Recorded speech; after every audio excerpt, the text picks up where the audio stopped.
नमस्कार भाइयों बहनों। आप सभी का हमारे YouTube चैनल पॉलिटिकल गुरु शाहरुख मन्नस इस पर स्वागत है। तो हम आज बात करने वाले कंगना रनौत की उस स्टेटमेंट की। उन्होंने क्या कहा था, आप पहले सुन लीजिएगा। उन्होंने कहा है कि जो हमें आज़ादी मिली थी 1947 के बाद में, या फिर उस वक्त, वो आज़ादी हमें भीख भीख में मिली थी और सही आज़ादी हमें 2014 में मिली थी। अब मेरा कहना यह है कि सिर्फ समझदार को सिर्फ इशारा काफ़ी है। आप ज़रूर बताइएगा कि 2014 वाली आज़ादी आपको अच्छी लगी या फिर 1947 वाली आज़ादी आपको अच्छी लगी। इस महंगाई वाली आज़ादी में हमें तो रहना नहीं है, हमारी तो वही आज़ादी बिल्कुल सही थी।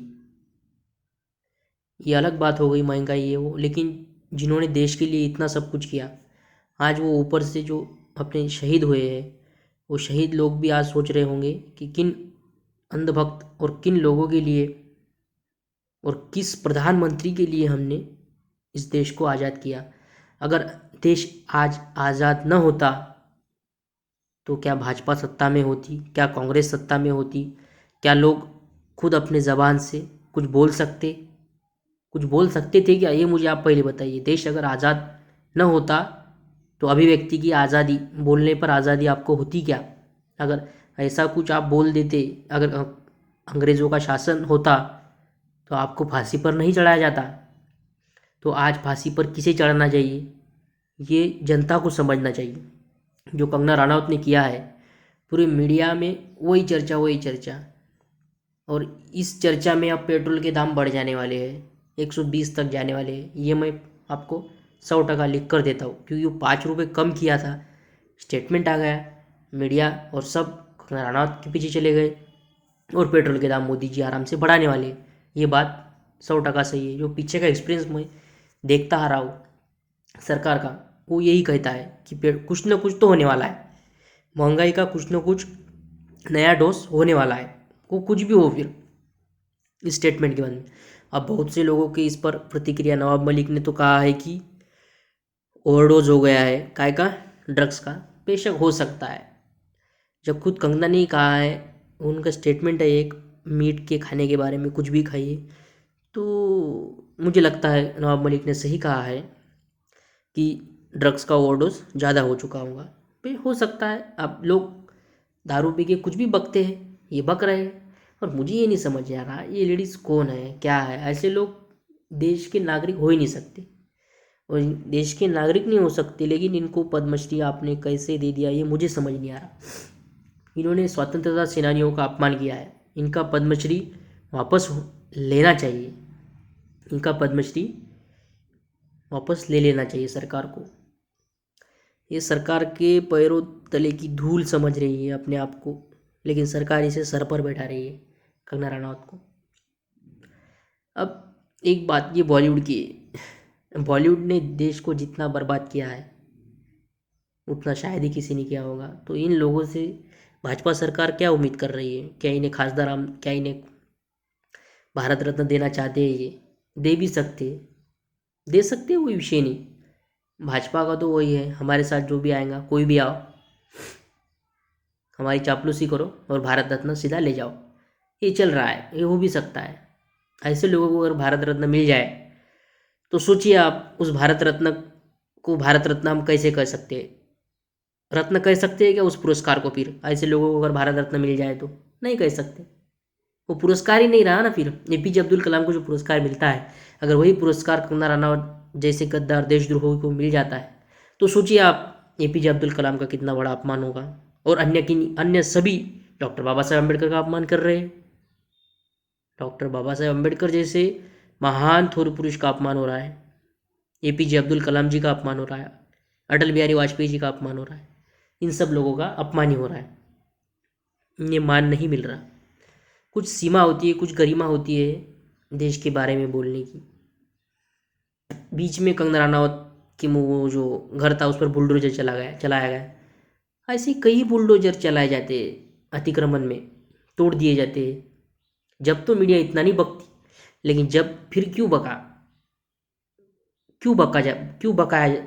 कंगना रनावत को क्यों सोशल मीडिया पर वायरल किया जा रहा है बार बार? इसका कोई तो कारण होगा, या फिर वो ड्रग्स सेलिब्रिटी बन गई है, ड्रग्स की आदत हो चुकी है, कुछ भी बयान फेंकती जा रही है और मीडिया उसके पीछे भाग रही है। क्या कारण है? कौन है कंगना रनौत? संजय राउत ने कहा है। कौन है थी लड़की? कौन है वो लड़की? सही कहा है, वो कोई है ही नहीं, तो उसके पीछे क्यों भाग रहे हो आप?